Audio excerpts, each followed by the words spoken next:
Elizabeth Warren and Kamala Harris step knee deep in it and then don't have the decency to apologize. The bizarre situation around Jeffrey Epstein's death, who profited from this man being dead? Ilhan Omar and Rashida Tlaib, the two Muslim congresswomen from America, guess where they won't be going? And President Trump in New Hampshire, a bizarre hoax about a recession, and one other really important item that you're going to want to see a lot on today's program. I'm Randall Terry. This is Voice of Resistance.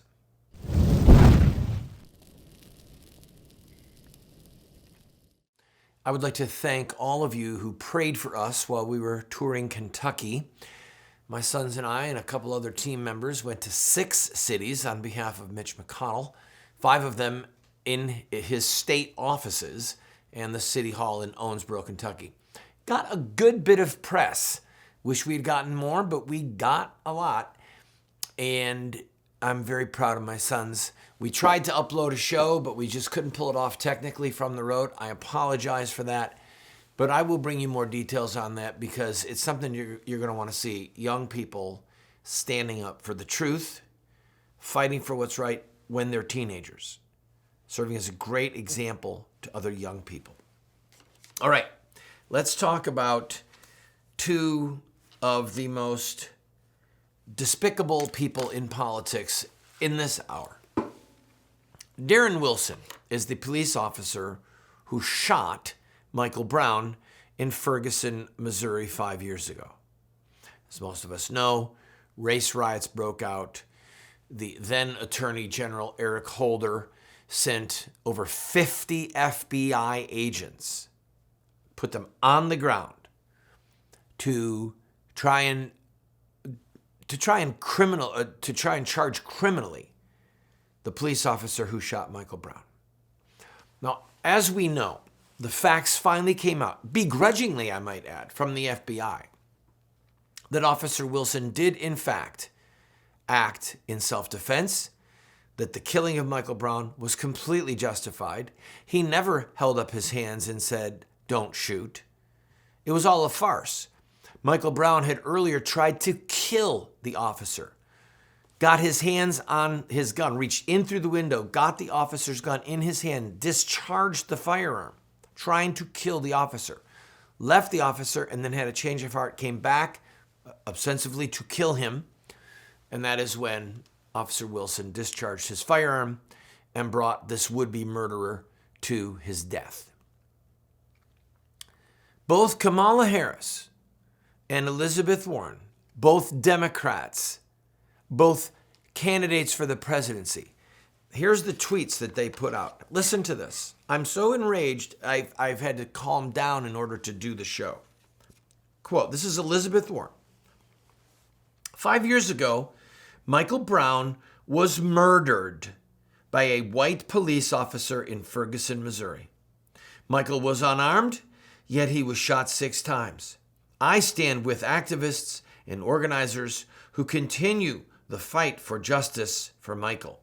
We must confront systemic racism and police violence head on. He didn't murder Michael Brown. This is a lie.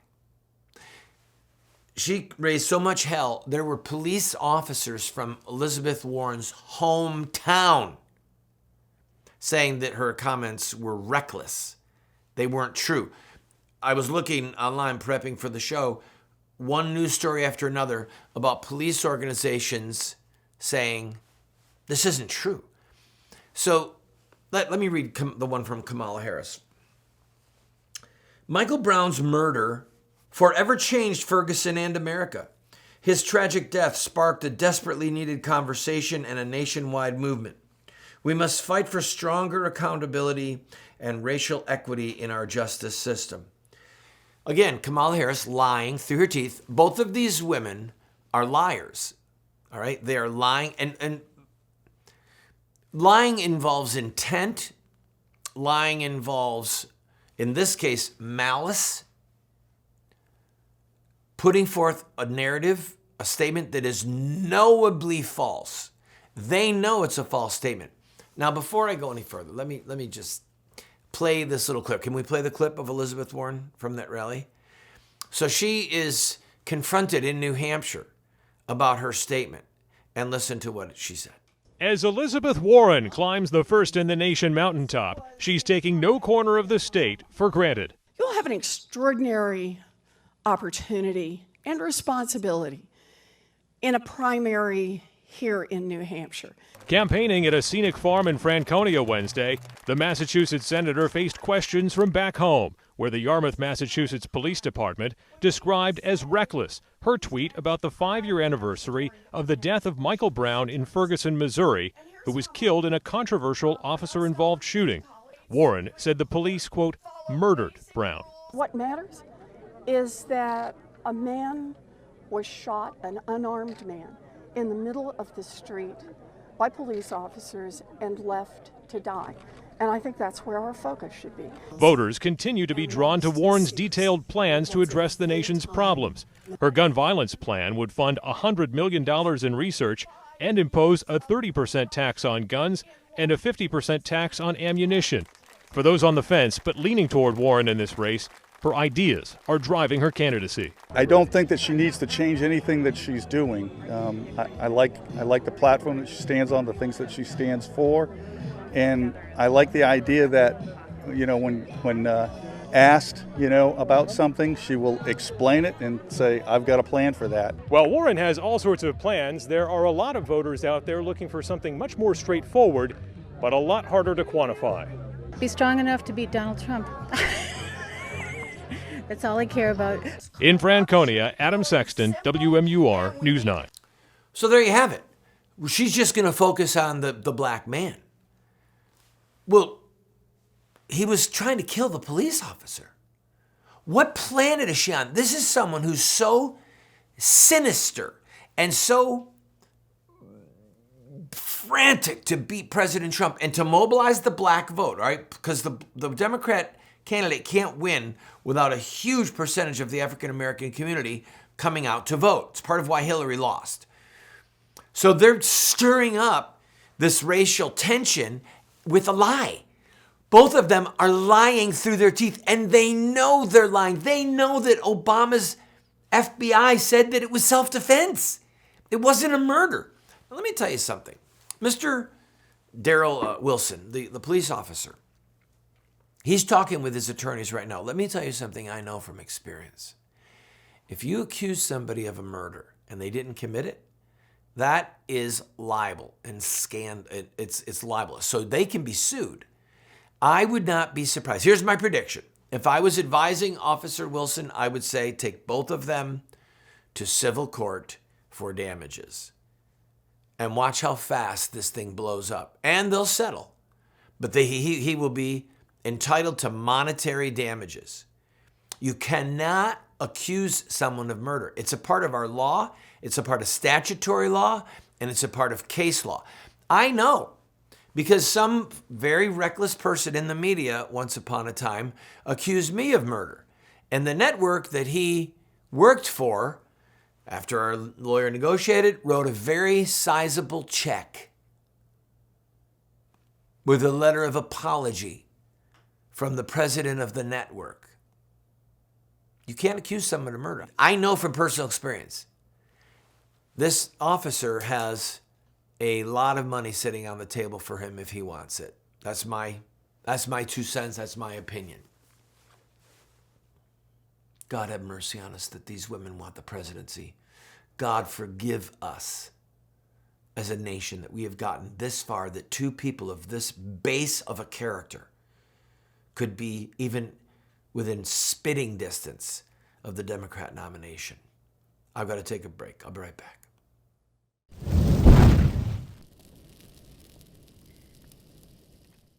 Introducing Roxy Guitar. If you're a guitar or bass player, whether you play acoustic or electric, check out Roxy Guitar. I've been playing for over 40 years and seen guitar stores all over America. I've never seen a store like Roxy Guitar.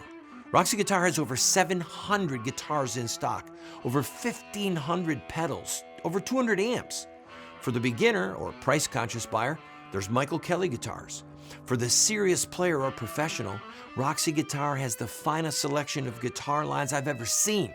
You know I love Warrior guitars. Roxy Guitar has over 100 Warriors in stock. They have Heritage, G&L, Gretsch, John Sears, BC Rich, Duesenberg, Dean, legendary guitars at great prices, including pre-owned Gibsons, Fenders, and more. Let them know you heard about Roxy Guitar from Randall Terry and receive 10% or more off your purchase on select items. Go to roxyguitar.com.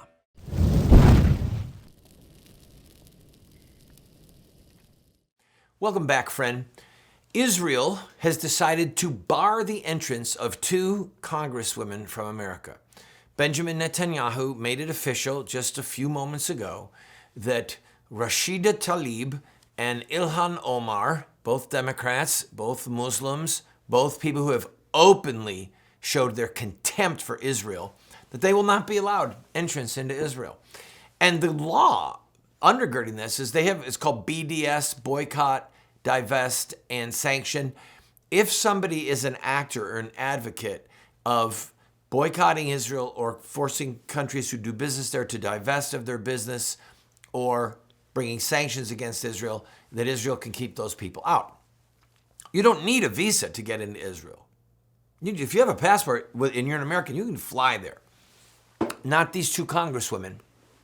Now listen to their statement afterwards. This is really funny. Congressman Tlaib and Omar are leading activists in promoting the legislation of boycotts against Israel in the American Congress, Netanyahu charged.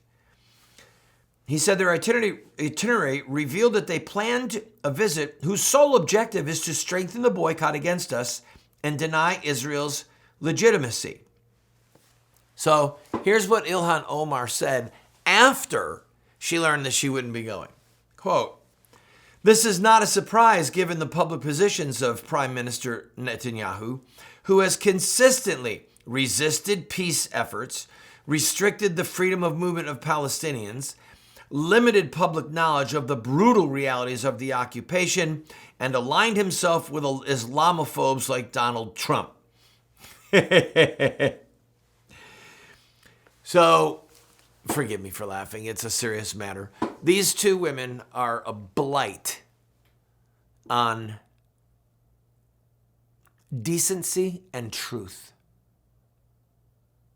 They are part of a religion that the founder of the religion, Muhammad, said that the end would not come until there is a cataclysmic war against Israel. That's why when these Muslim nations say we're going to wipe Israel off the face of the earth, they have it as a part of their actual theology, a part of their fundamental theology. Muhammad said the end will not come until a tree or a rock says, "O Abdullah, O Muslim, there is a Jew hiding behind me, come and kill him." That's a part of the canonical literature of Islam. That's what Islam is about. I'm not going to go down this rabbit trail now, but it's a big deal, friends. Muhammad oversaw the decapitation of nearly 900 Jewish men, non-combatants, unarmed, who surrendered to his terms not knowing that they were about to be butchered and decapitated and their heads rolling into ditches in Medina. So don't tell me that these Muslim women have anything but malice towards the state of Israel, because it's a part of the fiber of Islam to have that malice. Read the literature for yourself if you don't believe me. So they're not going to Israel. President Trump joined in on it before the decision was made and said it would be a sign of great weakness to let them come in. And then after Netanyahu said they're not going to be allowed in, President Trump signed on to Netanyahu's decision, saying that he did the right thing, and also said that those 2 women are a disgrace. And they are a disgrace. I've got to take a break. When we come back, let's take a quick look. Oh, yes. I'm going to read to you the list of bizarre facts around Jeffrey Epstein's death. This is the billionaire pedophile. When you read it, you'll understand why everyone on the left and the right is saying, "Oh, come on, this guy didn't kill himself." I'll be right back.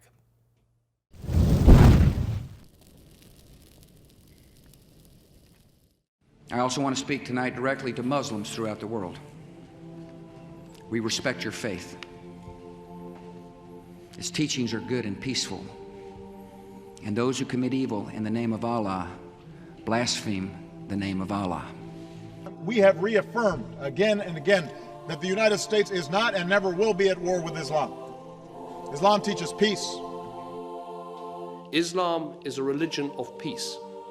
They are not Muslims, they are monsters. We've been told that Muslim terrorists have hijacked the peaceful religion of Islam. But Islamic art and literature tell a very different story. To know the truth, we only have to study the narrative of the founder of Islam, Muhammad, in his own words.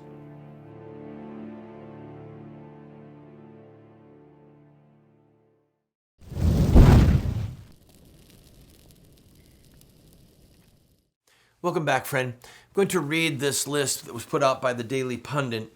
Here it is. Complete list of inconsistencies in the prison policy surrounding Jeffrey Epstein's death. Now, I can't remember if it was on this show or if when I was a guest on another program, John B. Wells, Caravan to Midnight. But in front of this camera, either as a guest or a host, I made the prediction around a month ago, there's no way Jeffrey Epstein is getting out of that prison alive. No way. He was going to die in that prison. And he did. So clearly, the list of people that went to his homes or to his island where pedophilia was taking place, criminal acts against children, it ensured he was a dead man. So here's the list put together by the Gateway Pundit. He was the highest profile prisoner in the U.S. prison system. On Tuesday, the autopsy revealed Epstein suffered broken bones in his neck, common in homicide strangulation. Since his death, we have learned a number of things that make you question this man's death. Here's a complete list of inconsistencies in prison policy surrounding Jeffrey Epstein's death. Epstein said he was considering cooperating in naming names in his international sex ring. He was found unconscious in his prison cell just 3 weeks earlier.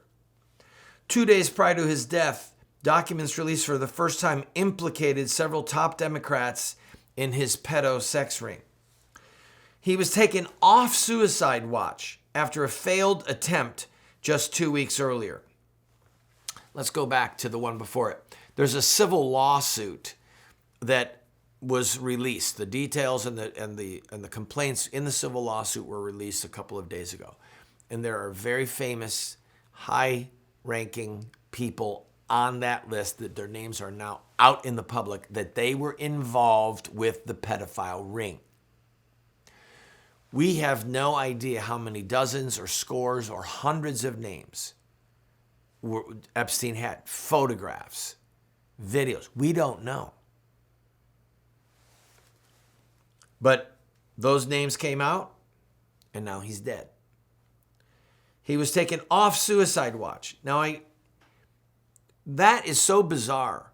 Here's a man who has a lot of reasons to kill himself, and yet he was taken off the suicide watch. He was in isolation, which is not what you do with somebody who's on a suicide watch. There are cells in jails where you always have officers either looking directly at them or they're on camera. He was not put in one of those places. The cameras malfunctioned. There is no video. Really? Really? This is the highest profile prisoner in the United States of America. And no one checked to see if the cameras were working?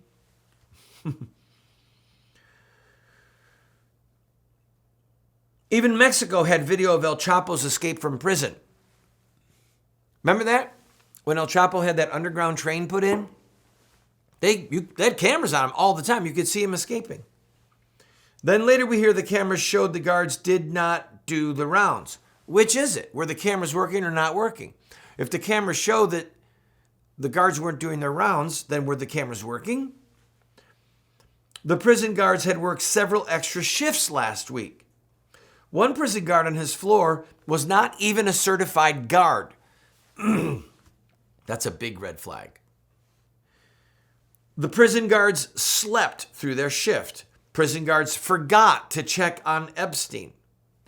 Guards did not check Epstein for several hours. There were reports of screaming the morning Epstein died. If you're choking yourself, you're not screaming, by the way. There were reports of screaming. The MCC has not seen a successful suicide in 40 years. No one has killed himself there for 40 years. Epstein said he was the victim of attempted murder 3 weeks ago. That's what Epstein said. Epstein's former roommate is facing mass murder charges. Epstein had dirt on numerous global elitists. Epstein was not given paper sheets. If you're on suicide watch, you're given paper sheets because you can't hang yourself with them. Epstein had sheets in his cell to hang himself. Epstein was not suicidal, according to medical professionals. Epstein told his lawyers on Friday, a day before his death, "See you Sunday." Epstein's former roommate heard nothing. Epstein reportedly had to get on his knees to hang himself from his bed. Epstein's autopsy showed broken bones in his neck, common with strangulation. We'll see what comes of this. I've got to take a quick break. More news when we come back. I don't believe for a second that Epstein killed himself. Not for a second. Don't go away.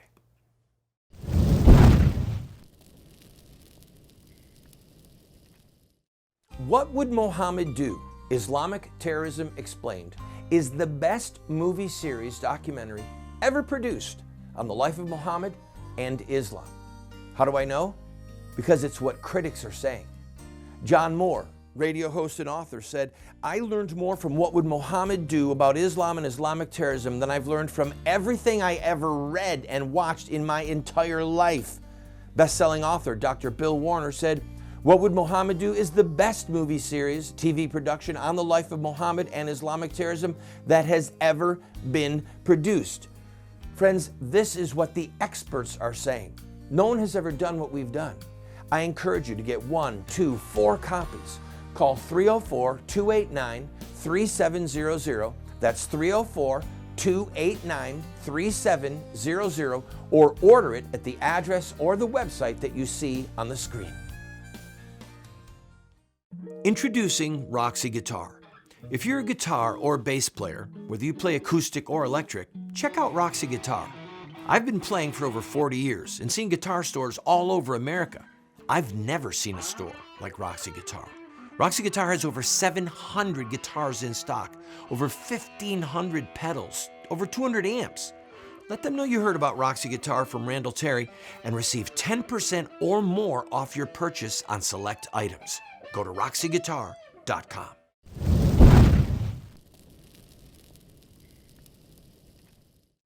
Welcome back, friend. President Trump is in New Hampshire in a rally for his re-election. I got this card today.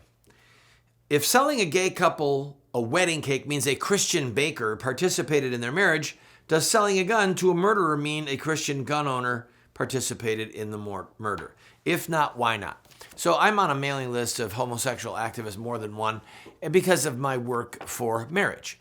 So here's the answer. This is not an intelligent question. This is actually a stupid question. It's clever, but it's stupid. If selling a gay couple to a wedding cake means a Christian baker participated in a marriage, yes, it does, because the only way the baker would know that it was for a gay couple is if they told him.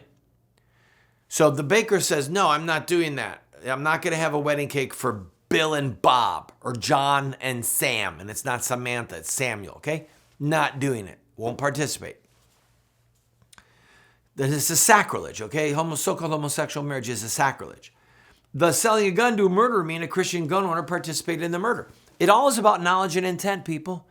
If a Christian or a pagan gun shop owner knows that someone is going to commit a murder, the guy comes in and says, "I'm going to go kill so-and-so and I need a gun." And the gun person says, "Here is the gun, I'll sell it to you." Then yes, they're implicated. But when people commit murders, how many of them do you really think go into a gun store and say, "I'm going to go commit a murder"? No gun store owner worth his salt with a brain in his head would sell a gun to someone like that. They just wouldn't do it. It's a stupid question. I've got to go. I'll be back. God bless you.